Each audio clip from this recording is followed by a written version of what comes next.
Sahabat Afna Story, apabila Anda like, komen dan subscribe, saya doakan sehat selalu dan lancar rezekinya. Amin. Jangan lupa tulis komentar Anda di bawah karena pendapat Anda sangat berarti bagi kami. Seorang polwan cantik rela meninggalkan status dan martabatnya demi menikahi seorang pemulung miskin yang diremehkan semua orang, tanpa tahu bahwa pria sederhana itu sebenarnya adalah seorang miliarder yang menyamar demi mencari cinta sejati. Ketika kebenaran terungkap, cinta mereka diuji oleh gengsi, keluarga, dan rahasia besar. Akankah cinta tulus bertahan melawan dunia yang hanya memandang dari harta dan nama? Saksikan kisah penuh haru, pengorbanan, dan kejutan. Mari kita mulai kisahnya. Hujan baru saja reda malam itu. Jalanan kota basah dan berkilau tertimpa cahaya lampu jalan. Polwan cantik bernama Intan Prameswari, berpangkat brigadir, sedang menjalani patroli rutin di kawasan pinggiran pasar lama. Ia menghentikan langkah ketika melihat sesosok tubuh meringkuk di balik tumpukan karung goni dekat tong sampah. Sosok itu adalah seorang pemulung, pakaiannya lusuh, rambut acak-acakan, dan tubuhnya menggigil. Meski pemandangan seperti ini sudah biasa, ada sesuatu dalam diri pemulung itu yang membuat Intan berhenti sejenak. Dengan langkah tegas, Intan mendekat dan menyentuh bahu pemulung itu. "Hei, Pak, ini bukan tempat tidur," katanya datar. Pemulung itu perlahan membuka matanya, menatap Intan dengan mata yang jernih dan tajam, berbeda dari yang ia bayangkan. "Maaf, Bu, saya cuma istirahat sebentar, nggak berniat ganggu siapa-siapa," jawabnya pelan namun tenang. Nama pemulung itu Aris. Suaranya lembut, seolah tidak sesuai dengan penampilannya. Intan sempat tertegun, tapi buru-buru mengalihkan tatapannya. Aris perlahan berdiri sambil membenahi karung goni yang penuh botol plastik dan kardus basah. Ia tak meminta belas kasihan, tak pula merajuk. Justru dia menunduk hormat dan berkata, "Terima kasih sudah ingatkan saya." "Ibu baik." Intan, yang terbiasa menghadapi pelanggar jalanan yang kasar dan membangkang, mendadak merasa ada kehangatan asing dalam sikap pria ini. Ia mengikuti Aris dengan pandangan matanya saat pria itu berjalan pergi perlahan di bawah rintik hujan yang kembali turun tipis. Sepanjang malam, wajah Aris terbayang di benak Intan. Ia bahkan sampai tidak fokus saat mengisi laporan di kantor. "Kenapa aku terus mikirin dia?" gumamnya sambil menatap hujan di luar jendela. Di ruang loker, teman-teman polwannya menggoda, menyebut Intan terlalu serius dengan sampah masyarakat. Tapi hati Intan berkata lain. Bukan rasa kasihan, melainkan rasa ingin tahu yang kuat tentang siapa sebenarnya pria pemulung itu. Ada aura kesedihan dan martabat yang menyelimuti Aris, sesuatu yang tak bisa dijelaskan dengan logika. Malam itu, sebelum tidur, Intan membuka catatan harian kecilnya dan menulis, "Hari ini aku bertemu dengan seorang pemulung." Tapi entah kenapa, tatapannya seperti orang yang pernah kehilangan segalanya tapi masih punya cahaya dalam dirinya. "Aku ingin tahu, siapa dia sebenarnya." Keesokan harinya, saat senja mulai turun, Intan sengaja melewati rute patroli yang sama. Entah itu kebetulan atau takdir, ia kembali menemukan Aris, kali ini sedang memungut botol plastik dekat sungai kecil di belakang pasar. Pria itu tampak fokus, tangannya kotor, bajunya basah kuyup oleh cipratan lumpur. Namun ekspresinya tenang, bahkan nyaris damai. Intan mendekat tanpa suara, lalu berdiri diam memperhatikan. Ia ingin tahu, mengapa pria itu terlihat begitu ikhlas menjalani hidup yang begitu keras. "Masih kerja juga?" sapa Intan akhirnya, membuat Aris menoleh kaget, namun segera tersenyum. "Iya, Bu, rezeki masih berserakan di jalan," jawabnya ringan. Intan tertawa kecil, tak sadar senyumnya merekah. Ia lalu duduk di pinggir trotoar, tak peduli seragamnya bisa kotor. Mereka mulai mengobrol tentang cuaca, tentang pasar yang makin sepi, tentang kehidupan. Aris tidak banyak bicara soal dirinya, tapi dari tutur katanya yang tertata rapi, Intan mulai curiga, pria ini bukan sekadar pemulung biasa. Namun ia menyimpan teka-teki dalam diamnya. Beberapa warga yang lewat memperhatikan mereka dengan tatapan aneh. Seorang pedagang bahkan sempat bergumam keras, "Polwan kok ngobrol sama pemulung?" "Gak level," tapi Intan pura-pura tak dengar. Di dalam hatinya, ada kemarahan kecil, mengapa orang dengan pakaian kotor harus dipandang hina? Bukankah manusia punya nilai lebih dari apa yang mereka kenakan? Aris menatap mata Intan lama, lalu berkata lirih, "Ibu gak jijik ya duduk dekat saya? Banyak yang langsung tutup hidung kalau saya lewat." Intan menggeleng, orang yang tahu cara menghormati orang lain, pantas dihormati juga. "Dan kamu, punya itu." Saat malam benar-benar turun, Intan pamit dengan berat hati. Ia tak mengerti mengapa hatinya terasa hangat dan kosong bersamaan. Di jalan pulang, pikirannya penuh dengan sosok Aris. Lelaki asing yang hidup di balik tumpukan sampah, namun menyimpan ketenangan dan kebijaksanaan yang tak pernah ia temukan pada pria berjas sekalipun. Malam itu, untuk pertama kalinya, Intan menyadari, dia mulai tertarik. 3 hari setelah pertemuan terakhir, Intan kembali bertemu Aris, kali ini di dekat jembatan tua tempat para pemulung sering berkumpul. Aris tengah berbagi roti dengan dua anak kecil pemulung. Ia memecah roti itu dengan lembut, memastikan tiap anak mendapat bagian yang sama. Intan yang melihat dari kejauhan hanya bisa terpaku. Hatinya terenyuh. Seorang pria yang tak punya apa-apa, masih bisa berbagi dengan mereka yang lebih tak punya. Tanpa sadar, air matanya jatuh, bukan karena sedih, tapi karena kagum yang tak bisa ia jelaskan. Setelah anak-anak itu pergi, Intan mendekat dan menawarkan sesuatu yang membuat Aris terdiam. Mau makan bareng, Mas? Aris sempat ragu, menatap dirinya yang dekil dan bau, lalu menatap seragam Intan yang selalu rapi dan bersih. Bu, saya gak enak, saya ini, gak usah mikir. Saya lapar, kamu temenin saya makan, potong Intan cepat. Aris akhirnya mengangguk pelan. Mereka berjalan bersama menuju warung padang kecil di dekat gang sempit, tempat yang biasa jadi tempat nongkrong sopir dan buruh pasar. Saat masuk warung, semua mata langsung tertuju pada mereka. Suasana mendadak hening. Seorang ibu penjaga warung bahkan terlihat kikuk. Mau dibungkus aja, Bu? Tanyanya canggung, melihat Aris dengan pandangan mencurigakan. Tapi Intan berdiri tegak dan berkata lantang, makan di sini aja, Bu. Sama teman saya. Aris menunduk, jelas tak biasa diperlakukan seperti ini. Namun saat Intan menyodorkan segelas teh hangat kepadanya, ada air di sudut matanya yang segera ia seka diam-diam. Dalam percakapan mereka, Intan mencoba menggali sedikit tentang masa lalu Aris. Namun Aris hanya berkata, dulu saya punya segalanya, tapi hidup punya caranya sendiri untuk ngajarin saya arti dari kehilangan. Kalimat itu menghantam batin Intan seperti badai. Ia ingin bertanya lebih jauh, tapi menahan diri. Ia tahu, luka lama tak bisa dibuka dengan paksa. Saat itu, Intan hanya bisa menatap pria di depannya dan berkata pelan, kadang kehilangan adalah jalan Tuhan untuk menemukan yang lebih baik. Malam itu, setelah makan, Aris menolak diantar pulang.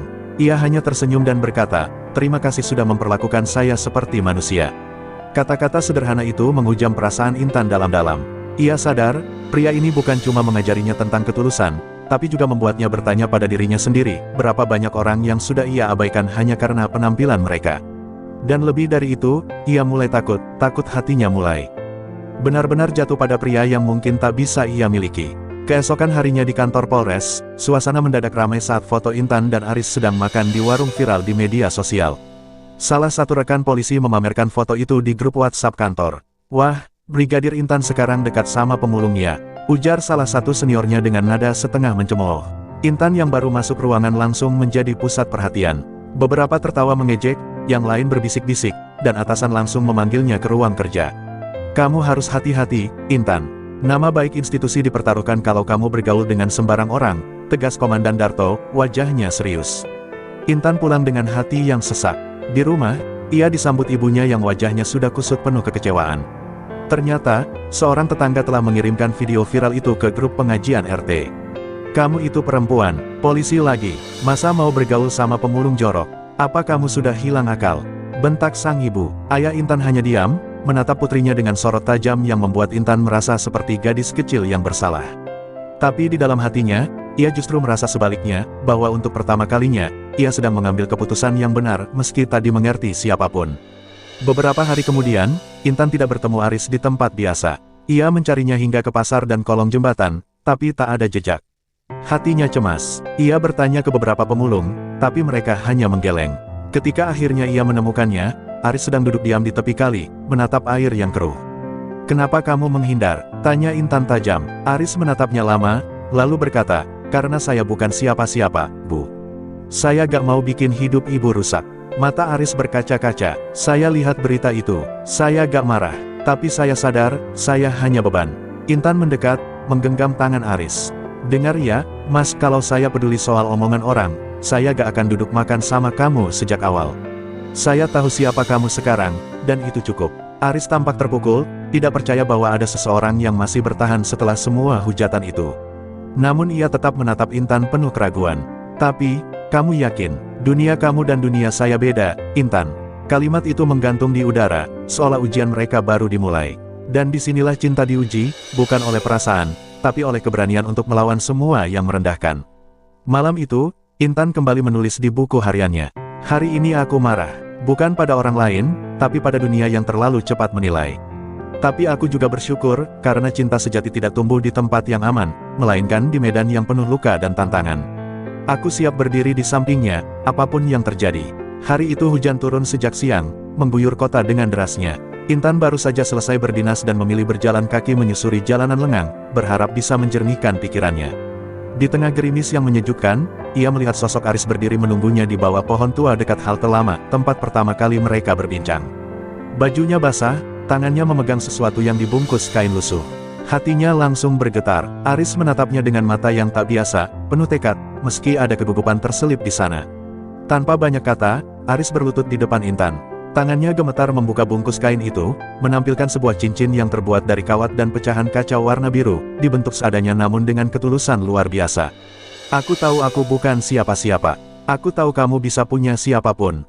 Tapi kalau kamu gak malu sama dunia, maukah kamu jadi istriku? Kata Aris lirih, nyaris tenggelam oleh suara hujan. Intan terpaku, air matanya bercampur hujan di wajahnya. Semua suara hinaan dan ejekan orang-orang mendadak lenyap dari pikirannya, yang tersisa hanya hati pria ini, yang bersujud di hadapannya, membawa cinta tanpa topeng dan pura-pura. Orang-orang yang berlalu menatap heran. Ada yang berhenti, ada yang tertawa sinis, bahkan ada yang merekam dengan ponsel. Tapi Intan tak peduli, ia berlutut bersama Aris, menggenggam wajah lelaki itu, dan menjawab dengan suara bergetar, "Ya, Mas. Aku mau, aku gak peduli kamu siapa, aku cuma tahu satu hal, kamu yang membuat aku percaya lagi sama arti cinta." Tangis mereka pecah dalam hujan. Tak ada gaun mahal, tak ada cincin berlian, tapi bagi Intan, itu adalah momen terindah dalam hidupnya. Kabar lamaran itu menyebar cepat. Beberapa media online menulis judul mencolok, "Polwan cantik dilamar pemulung di tengah hujan, romantis atau gila?" Reaksi publik terbelah. Sebagian menganggapnya gila, sebagian mengagumi keberaniannya. Namun yang paling menentang tetaplah keluarganya. Ibunya histeris, menangis berhari-hari. Ayahnya bahkan mengancam tak akan menghadiri pernikahan mereka. Tapi Intan tetap berdiri tegak. Baginya, ini bukan sekadar urusan cinta, ini tentang memilih siapa yang pantas berjalan bersamanya dalam hidup, bukan yang hanya sekadar layak secara dunia. Dalam diamnya malam, Intan menatap cincin kawat itu di jari manisnya. Kilau biru kaca itu mungkin tak berharga bagi orang lain, tapi bagi Intan, itu adalah lambang cinta murni yang tak bisa dibeli oleh uang. Ia memeluk foto almarhum kakaknya, seorang polwan juga, yang dulu gugur dalam tugas. "Mbak, kalau kamu masih ada, aku tahu kamu pasti ngerti. Aku jatuh cinta bukan pada kemewahan, tapi pada keberanian hati." Pernikahan itu berlangsung di sebuah musala kecil di pinggiran kota, bukan di aula besar atau hotel mewah. Tidak ada undangan mewah, hanya beberapa kursi plastik dan karangan bunga yang dibuat oleh anak-anak pasar yang menyayangi Aris. Intan tampil anggun dalam kebaya putih sederhana, wajahnya bersinar walau tanpa riasan berat. Di sampingnya, Aris mengenakan baju koko dan celana hitam pinjaman dari sesama pemulung. Meski sangat sederhana, mata mereka saling berpandangan penuh cinta, seperti sepasang manusia yang telah menaklukkan dunia bersama. Tak satu pun dari keluarga Intan datang. Ayahnya bersikeras menolak, dan ibunya bahkan mengembalikan undangan dengan sobekan di tengah. Namun, Intan berdiri tegak di pelaminan kecil yang mereka buat dari kain spanduk bekas. Sahabat-sahabat Aris dari jalanan dan beberapa pedagang pasar menjadi saksi. Seorang ustaz kampung menjadi penghulu, dengan suara parau mengucapkan ijab kabul yang membuat banyak orang menitikkan air mata. Saat Aris mengucapkan akad dengan mantap, semua tamu bersorak haru. Mereka tidak hanya melihat pernikahan dua insan, tapi juga pernikahan dua dunia. Usai ijab kabul, hujan turun pelan seperti restu langit yang lembut. Aris memayungi istrinya dengan plastik bekas, membuat semua yang hadir tersenyum terharu. Salah satu bocah pemulung menyerahkan hadiah kecil, lukisan tangan anak-anak tentang rumah dan keluarga. Intan memeluk anak itu erat, merasa lebih dicintai di tengah mereka yang sederhana dibanding keluarganya sendiri. Aris menatap istrinya dengan mata berkaca, lalu berbisik, "Aku gak bisa janji kasih hidup mewah, tapi aku akan buat kamu merasa paling dicintai." Dan itulah janji yang tak bisa dibeli oleh apapun. Namun, tak semua bisa menerima. Di media sosial, kabar pernikahan itu terus jadi bahan gunjingan. Bahkan seorang perwira tinggi sempat memberi komentar tajam, polwan seharusnya jadi panutan, bukan bahan lelucon karena memilih pemulung. Tekanan semakin besar, tapi di balik itu semua, Aris diam-diam menyiapkan kejutan, sebuah lembaran dokumen yang ia simpan dalam koper tua. Ia tahu, saatnya belum tepat untuk membuka siapa dirinya yang sebenarnya. Ia ingin memastikan bahwa cinta Intan murni, bukan karena harta yang disembunyikannya selama ini. Malam pertama mereka dihabiskan bukan di hotel, tapi di bilik kecil rumah kontrakan di belakang pasar. Di sana, Intan menyalakan lilin, dan mereka makan berdua nasi bungkus dan telur dadar. Di tengah malam, saat hujan mengguyur genting, Aris mencium kening istrinya dan berbisik, "Aku gak tahu cara bahagiain kamu dengan uang, tapi aku tahu cara bahagiain kamu dengan hati."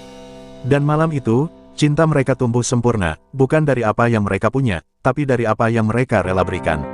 3 minggu setelah pernikahan mereka, kehidupan berjalan sederhana namun bahagia. Intan mulai terbiasa dengan kehidupan baru, menyuci baju berdua, masak dengan tungku, dan tidur beralaskan tikar.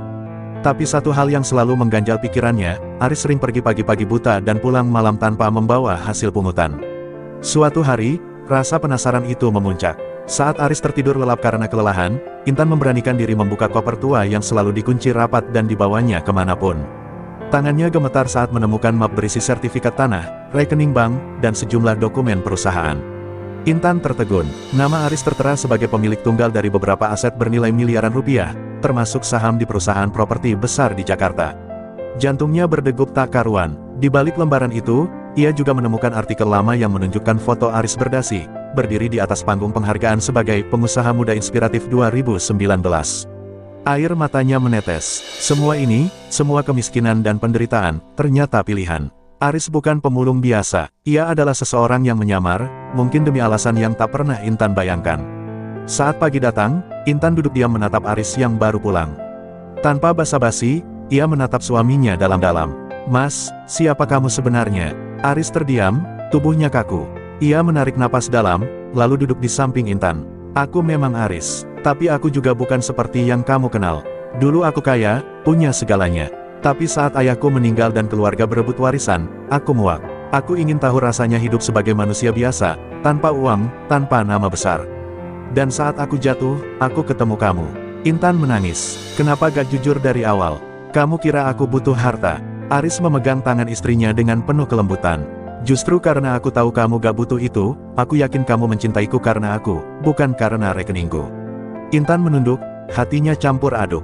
Di satu sisi, ia merasa dibohongi. Tapi di sisi lain, ia tahu, tak ada satu detik pun cinta Aris yang palsu. Dan yang paling menyakitkan, ia mulai merasa kecil karena pernah merasa cukup hanya dengan cinta, tapi sekarang diuji oleh kenyataan yang terlalu besar. Beberapa hari kemudian, mobil mewah datang ke kontrakan mereka. Seorang pria tua turun, mengenakan setelan jas. Ia adalah pengacara keluarga Aris. "Tuan Aris, sudah saatnya Anda kembali." Dewan direksi menunggu. Aris menatap Intan, lalu memeluknya. "Kalau kamu mau, kita bisa pindah ke villa, ke rumah mewah, kemanapun. Tapi kalau kamu lebih bahagia di sini, aku akan tetap jadi Aris yang dulu." Intan tak menjawab. Ia hanya memegang perutnya yang mulai terasa hangat. Dalam hati, ia tahu, pilihan terbesar hidup mereka belum selesai. Tapi satu hal pasti, ia tak hanya mencintai Aris si pemulung, ia juga mencintai Aris si miliarder, karena keduanya adalah satu jiwa yang sama. Kepulangan Aris ke dunia lamanya disambut gegap gempita oleh keluarganya, terutama sang ibu, Nyonya Ratna, wanita terpandang yang langsung terkejut saat melihat Intan. Dengan mata penuh penilaian dan suara tajam, ia berkata, "Kau menikahi polwan jalanan ini. Dia bahkan bukan dari kalangan kita." Intan mencoba tersenyum, tapi hatinya remuk. Sejak itu, ia menjadi sasaran sindiran halus dan tatapan sinis setiap kali keluarga besar berkumpul. Meski Aris selalu berada di sampingnya, Intan tahu bahwa dunia ini bukan dunia tempat ia dibesarkan, dan tidak semua cinta bisa meredam luka yang ditorehkan oleh lidah orang-orang kaya. Suatu malam, saat pesta keluarga berlangsung, Intan tak sengaja mendengar percakapan rahasia antara ibu Aris dan seorang sepupu. "Gugurkan saja anak itu, dia hanya akan jadi penghalang warisan." Intan terperangah, tubuhnya gemetar, dan perutnya terasa nyeri. Ia lari ke kamar, menangis di bawah selimut sambil memegangi perutnya yang mulai membuncit. Malam itu, Aris menemukannya meringkuk dan hanya bisa berkata, "Mas, kalau kamu harus memilih antara aku dan keluargamu, kamu pilih siapa?" Pertanyaan itu menggema dalam diam. Untuk pertama kalinya, Aris merasa dunia lamanya kini adalah musuh paling nyata bagi kebahagiaan yang sedang ia bangun. Dan jawabannya, akan mengubah segalanya. Pagi itu, tanpa pamit, Intan meninggalkan rumah mewah keluarga Aris. Ia menumpangi angkot tua menuju rumah kontrakan lama mereka di belakang pasar, tempat ia merasa benar-benar menjadi dirinya sendiri. Ia tak ingin anak dalam kandungannya tumbuh dalam kebencian dan penghakiman.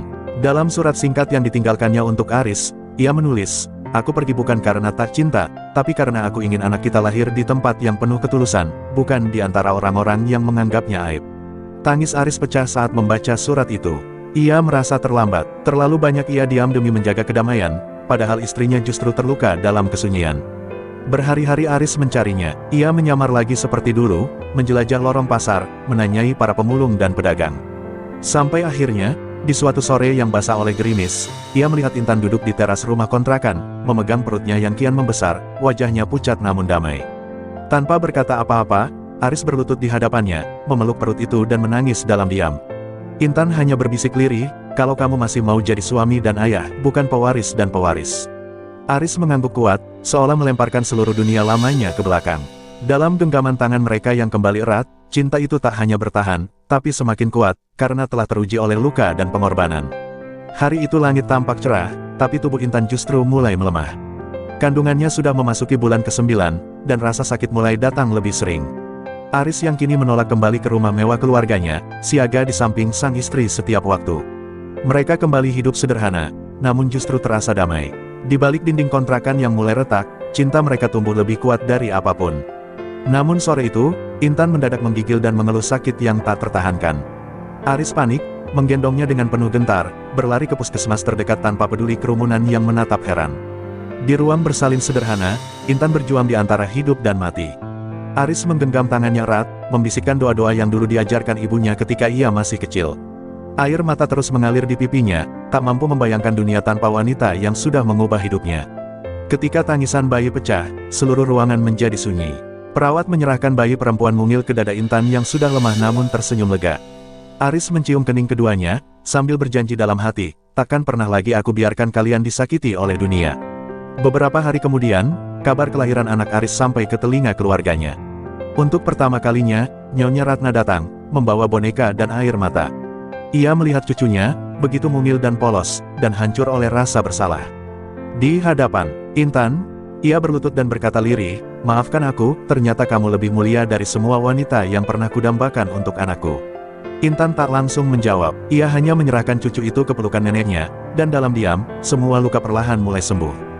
Bukan karena kata maaf, tapi karena kehidupan baru telah lahir, membawa harapan dan kesempatan untuk memulai kembali. Malam itu, Aris menatap keluarganya yang lengkap, Intan tertidur dengan bayi kecil di pelukannya. Ia duduk di depan rumah kontrakan, menatap langit yang kini tak lagi mendung. Semua perjuangan mereka, penolakan, hinaan, rahasia, dan luka, telah membawa mereka ke titik ini. Ia tahu, harta bisa hilang, status bisa pudar, tapi cinta yang mereka bangun dari nol akan tetap abadi. Dan kini, bukan hanya cinta mereka yang lahir, tapi juga sebuah kehidupan baru yang akan mewarisi kekuatan dari dua insan yang tak pernah menyerah pada dunia. Cerita tamat. Terima kasih sudah menonton.